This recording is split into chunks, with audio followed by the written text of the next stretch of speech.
Of course, of course. Good morning. Welcome to King Community Radio. Good morning, Jeanette, Alan, and Mike. Ralph. Ralph, how are you doing? I recognize your voice anywhere, my friend. Thank you. So that sounds pretty positive, and like the olive branch has been passed. Especially after the railroad and the county settled in court.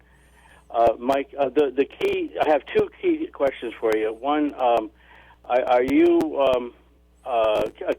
one? Can you be sure that Polar Express happens this year? In other words, could you be a leader in making sure that there are no roadblocks? Ralph, I'll give you a very basic answer to that.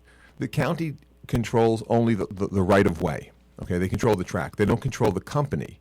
So if the company, whoever wins the bid, decides they're going to bring in the Polar Express, which is a licensed outside entity, if they choose to do that, that's fantastic. I think that would be wonderful. Again, we definitely want to see it continue in our community. We think it's fantastic.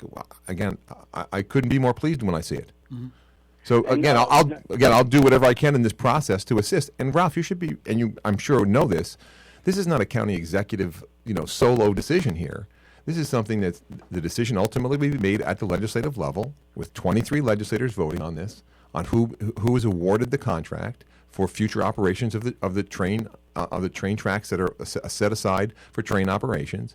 And we should also never lose sight, Ralph, that in the settlement, the Catskill Mountain Railroad president fully supported the compromise plan that was laid out. Yeah, true. Number two, Mike. Well, I guess we're going to skip that one. By the way, Ralph, I really enjoy your show with Dave Donaldson. I love watching that every other day. No, Ralph, I know you have more questions, so please don't hesitate to ask.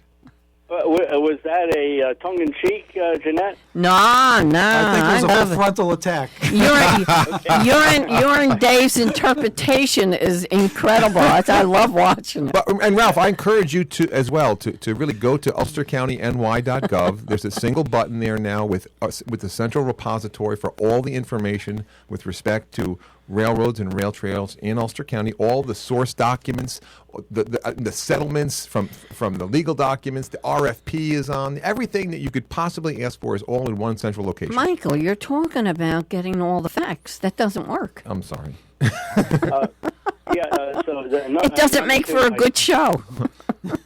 Mike, I was talking to Ken Ronk on the same show Great. Monday, and I asked him, we talked about who in the executive, the purchasing department, whoever, is going to be vetting the RFP candidates, the submissions. Sure.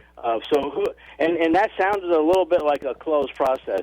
Well, again, I think we follow the exact same process with that RFP that we do with every single other RFP. Yep, there is a process. RFPs, for folks who may not know, are requests for proposals. Really, what they are is companies coming forward and saying, here's what we would like to do. We would like to respond to a request for proposal by the county for participation to manage and operate a train operation on these specific sections of track. So, again, we'll follow the normal process that we follow, the legal procurement process that we do. And then, Ralph, it's important to understand this isn't a closed process because ultimately that's handed over to the legislature. Once the decision is made, all of the documentation, all of the information is made public. So it couldn't be more open. It couldn't be more transparent. And ultimately, the executive's office or the procurement office doesn't make the final decision. That's the right. legislature does. The people who represent the citizens of our community. Mm-hmm. Okay. Actually, I just thought of a number 3 question. Those are pretty good answers, though, Ralph. I'm amazed how quickly you digest all this information. Okay, Ralph, please, go ahead. Mike, I don't know, are you aware that 3 of the legislators put in a resolution that said, this is a legislative question, but a resolution that says, in the interest of not risking. Ralph, make sure I'm clear about this. Just so I know, is this the one where there were 3 legislators? Dave Donaldson was one, and I know there were 2 others that put in a piece of legislation to give a lease extension, basically. Well, a lease extension. No, I understand, but no, just so you know, but that lease extension that was requested is kind of outside the RFP process. But it's really not not an executive decision, not an executive operation. This was brought forward to a legislative committee, and the committee tabled it, I believe. So the committee did not act on that, and the legislature has not voted on that. Do you understand that what the motivation is? Ralph, but I mean, I just want you to understand, this is something that happens in the legislature. I don't have control over this. And can I just add a point here? How do you extend a lease that's already expired, and you have an RFP process where all those that are interested will probably be able to see maybe in the next 2 to 3 weeks?